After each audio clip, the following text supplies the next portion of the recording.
खबरों का lunch box. नमस्कार, आदाब, सत श्री अकाल। रेडियो मणि पर आपका बहुत बहुत स्वागत है। मैं हूं आपके साथ अभिषेक गुप्ता और आप सुन रहे हैं खबरों का लंच बॉक्स।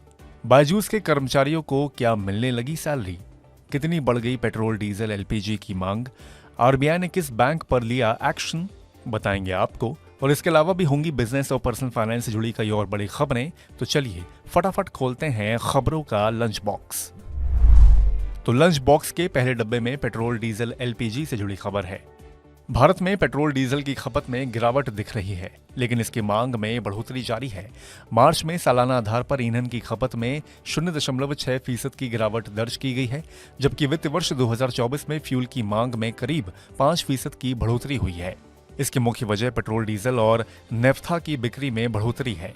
तेल मंत्रालय के petroleum planning and analysis cell PPAC के शुरुआती आंकड़ों के अनुसार मार्च में ईंधन की कुल खपत 4.99 मिलियन बैरल प्रतिदिन थी, जबकि इसी अवधि में पिछले साल ये 5.02 मिलियन बैरल प्रतिदिन से मामूली कम थी। हालांकि वित्तीय वर्ष 2024 के लिए ईंधन की मांग 233.276 मिलियन टन या 4.67 मिलियन बैरल प्रतिदिन के रिकॉर्ड हाई पर पहुंच गई, जो पिछले वर्ष के 233.021 मिलियन टन या 4.48 मिलियन बैरल प्रतिदिन के आंकड़े से कुछ ज्यादा था।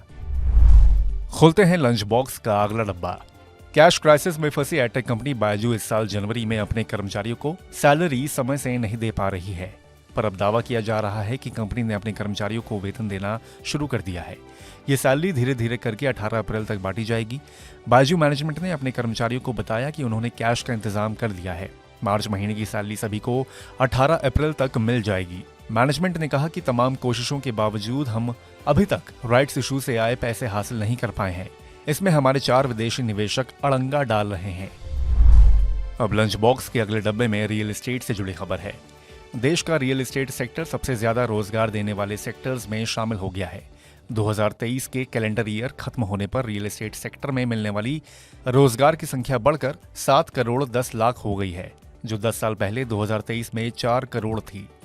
रियल एस्टेट कंसल्टेंट एनारॉक और रियल एस्टेट डेवलपर्स की बॉडी नार्डेको ने अपनी रिपोर्ट में कहा है कि पिछले 10 साल में रियल एस्टेट सेक्टर ने 3 करोड़ से ज्यादा नई नौकरियां दी हैं। रिपोर्ट में बताया गया है कि देश के कुल वर्कफोर्स में रियल एस्टेट सेक्टर की हिस्सेदारी अब 18% से ज्यादा हो गई है। अब लंच बॉक्स के अगले डब्बे को खोलें उससे पहले आप सभी को नवरात्रि की ढेरों शुभकामनाएं। और अब खोलते हैं लंच बॉक्स का अगला डब्बा, जिसमें खबर नवरात्रि से ही जुड़ी हुई है। अगर आपने नवरात्र में व्रत रखा है और काम के लिए ट्रेन से सफर करना पड़ रहा है, तो आईआरसीटीसी ने आपके लिए नवरात्रि स्पेशल थाली की व्यवस्था की है, जो विभाग की अनोखी पहल साबित हो रही है। वंदे भारत, शताब्दी एक्सप्रेस, राजधानी एक्सप्रेस आदि एसी वीआईपी ट्रेनें जिसमें बिजनेस क्लास वाले पैसेंजर सफर करते हैं, उनके लिए आईआरसीटीसी इस बार नवरात्रि भर सात्विक थाली की व्यवस्था कर रहा है।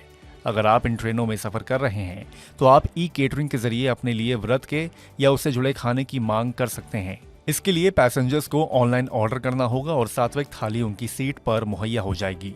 बिना लहसुन प्याज का खाना, व्रत के लिए मेवे और ड्राई फ्रूट्स, जैन थाली, फल, जूस, दूध और पीने का साफ पानी, ये सभी पैसेंजर्स को ऑर्डर पर उपलब्ध होगा।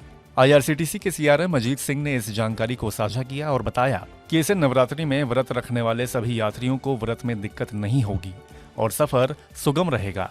इस सुविधा को रेलवे ने अपने यात्रियों को ध्यान में रखकर शुरू किया है। खोलते हैं लंच बॉक्स का अगला डब्बा। स्विगी ने अब पानी पर भी अपनी फूड डिलीवरी सर्विस शुरू कर दी है। कंपनी ने इसकी शुरुआत जम्मू कश्मीर के श्रीनगर से की है। स्विगी ने बताया कि कंपनी ने श्रीनगर की आइकॉनिक डल लेक पर हाउस बोट्स तक खाना पहुंचाने के लिए अपनी सर्विस को एक्सपैंड किया है। कंपनी के डिलीवरी पार्टनर्स इन तैरती हाउस बोट्स तक पहुंचने के लिए शहर की फेमस शिकारा बोट्स का इस्तेमाल करेंगे। कंपनी की एक प्रेस रिलीज के अनुसार इन ऑपरेटरों को एक्सटेंडेड डिलीवरी टाइम के लिए मुआवजा भी दिया जाता है। इसी के साथ हम लोग आ गए हैं लंच बॉक्स के आखिरी डब्बे में।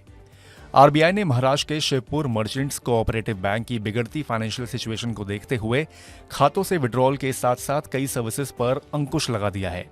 आरबीआई ने एक बयान में कहा कि सोमवार का कारोबार बंद होने के बाद ये सहकारी बैंक कोई भी नया कर्ज नहीं दे सकेगा और न ही कोई निवेश कर पाएगा। इसके साथ ही केंद्रीय बैंक की पूर्व अनुमति के बगैर बैंक को अपनी प्रॉपर्टी या एसेट्स के ट्रांसफर या डिस्पोजल की भी इजाजत नहीं होगी। और इसी के साथ बंद करते हैं खबरों के लंच बॉक्स को। उम्मीद है कि इसमें पेश की गई खबरें आपको पसंद आई होंगी। अगर ऐसा है तो हमें कमेंट करके जरूर बताएं। बाकी बिजनेस, पर्सनल फाइनेंस और कॉर्पोरेट जगत से जुड़ी और खबरों के लिए सुनते रहिए रेडियो मनी 9 और डाउनलोड कर लीजिए हमारे मनी 9 ऐप को।